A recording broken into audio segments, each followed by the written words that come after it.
स्वागत आहे तुमचं श्रद्धा म्हात्रे ब्लॉग्स या आपल्या हक्काच्या मराठी यूट्यूब चॅनलवर। माझ्या पूर्ण भोवताली बाप्पाच बाप्पा बाप्पाच बाप्पा, बोला गणपती बाप्पा मोरया। तर येस, कालच आम्ही मस्तपैकी सेकंड टेम्पो आलेला आहे आणि सगळ्या मूर्त्या आम्ही घेऊन आलो आहोत। तर येस, काय काय आणलंय ते तुम्हाला दाखवते मूर्त्या। तर चला माझ्यासोबत तुम्ही कंटिन्यू रहा। हे बघा, सगळ्या आणल्या आहेत आणि काहीच सेटअप झालेला नाहीये। जशा मूर्त्या आणल्या तसं जसं जागा होती तसं ठेवून दिले आहेत। बघा मस्त मस्त। येस, ही तर बुक झाली आहे। आमच्याकडे बुक झाली ना की आम्ही ह्याच्यामध्ये ना असं वरती टॅग लावतो, म्हणजे बुक झाली अशी। काल एक नवीन आणली आहे, कोली नाखवा। नाही, काल नाही, कालची एक आहे। नाही नाही, ही आपली अगोदरची आहे। अजून एक आली आहे, कोली नाखवा नाखवा कोली। कुठे कोली, मला दाखवते। हा येस, हा बघा, कालच आणलाय। मस्त आहे ना कोली लुक। ती आपली आधीची होती बोटीवर आणि आताची ही एक आहे। अशा छान छान आणल्यात। बघा किती मस्त फेटेवाला आहे गणपती बाप्पा आपल्याकडे आता मस्त। आणि लाल मातीच्या मूर्त्या अजून आणल्यात, छोट्यांपासून मोठ्यांपर्यंत आपल्याकडे पहिले ऑलरेडी होत्या, पण आता ह्या अजून एक। हे बघा छान छान। प्रत्येक मूर्तीचं नाव हे वेगवेगळं असतं, तुम्हाला कधीतरी सांगेन। दगडूशेठ, टिटवाळा, पेशवाई, असं म्हणजे वेगवेगळ्या मूर्त्यांची नावं असतात गणपती बाप्पांना। तर आता तुम्हाला असं म्हणजे सांगू शकत नाही की, म्हणजे तुम्हाला मी काय सांगू की, म्हणजे अजून सेटअप नाही लावलंय ना। कालच्या मूर्त्या ज्या आणलेल्या होत्या त्या सगळ्या आता म्हणजे अशा अर्ध्या। हे बघा, यांची तोंड अशी म्हणजे त्या साईडला छोट्या छोट्या आहेत त्यांची, तर मी असं दाखवू शकत नाही ना, पण जे आहे दाखवण्यासारखं ते तुम्हाला दाखवते। हे बघा, आणि आपला जो मी बोललेली होती तुम्हाला ढोकाळीला स्टॉल आहे, तिथे पण आता ह्या मूर्त्या अर्ध्या तिथे शिफ्ट होतील। तर येस, कामाला तर सुरुवात झाली आहे। पहिलं पाटाचं काम तर केलेलं आहे आणि आता हळूहळू जे मी बोलतो आमच्याकडनं फ्री असतं, म्हणजे टिकली वर्क आणि लेस आम्ही लावतो, आमच्याकडनं असतं, फ्री असतं मूर्तीला। आणि आपल्याकडे डायमंड, जे मी तुम्हाला बोललेले डायमंड वर्क आणि जे धोतर आणि फेटा याचे चार्जेस वेगळे आहेत। तर येस, लवकर लवकर या मंडळी आपल्याकडे बुक करायला, कारण मग मूर्त्या बुक झाल्या सगळ्या छान छान आहेतच, तर मग मी काहीच नाही करू शकत। त्यामुळे म्हणून तुम्हाला लवकरात लवकर मी व्हिडिओ केलेला आहे। मी तुम्हाला सांगितलेलं होतं, मी तुम्हाला प्रॉमिस केलेलं होतं की मी नक्की व्हिडिओ करेन, आणि शेवटी मी तुम्हाला केला, व्हिडिओ दाखवला। पण मूर्त्या जेव्हा खाली उतरवत होते टेम्पोमधनं तेव्हा आम्ही मागे होतो, टेम्पो आमचा पुढे आलेला, त्यामुळे त्या दिवशी दाखवता आलं नाही, म्हणून मी आज तुम्हाला व्हिडिओ केलाय, कारण आपला कालच टेम्पो येऊन गेलाय। ठीक आहे, काय हरकत नाही, लवकरात लवकर या बघायला। तर आता जरा मीही कामाला सुरुवात करते। आज काय काम करते तुम्हाला दाखवते, तर चला।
झालेली आहे. आम्ही आमच्याकडनं काम काय असतं तुला दाखवते. इथे या, हे बघा आलेच.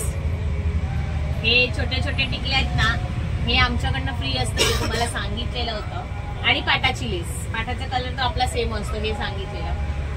तर येस, आता अजून बाकीची कामं आहेत आणि ही आता बेसिक कामं आहेत ती आमची चालू झालेली आहेत. आणि जेव्हा डायमंड वर्कचं काम येणार तेव्हा तुम्हाला दाखवेन डायमंड वर्कची कामं. येस, आजचा ब्लॉग तुम्हाला कसा वाटला आहे मला नक्की कमेंट करून सांगा. आणि लवकरात लवकर मूर्त्या बुक करायला या, कारण बुकिंग आपली तर पहिला आपण जेव्हा ब्लॉग केलेला होता तेव्हाच आपली चालू झालेली आहे. तर फटाफट या, बाळकुमला पण या. जवळ असाल तर बाळकुमला या, लांब असाल तर ढोकाईला आपलं नंदीभाऊ मंदिराच्या बाजूला आपलं स्टॉल आहे. तर येस, आजचा ब्लॉग कसा वाटला आहे मला नक्की कमेंट करून सांगा. आवडला असेल तर लाईक करा, शेअर करा आणि सबस्क्राईब करायला विसरू नका. गणपती बाप्पा मोरया.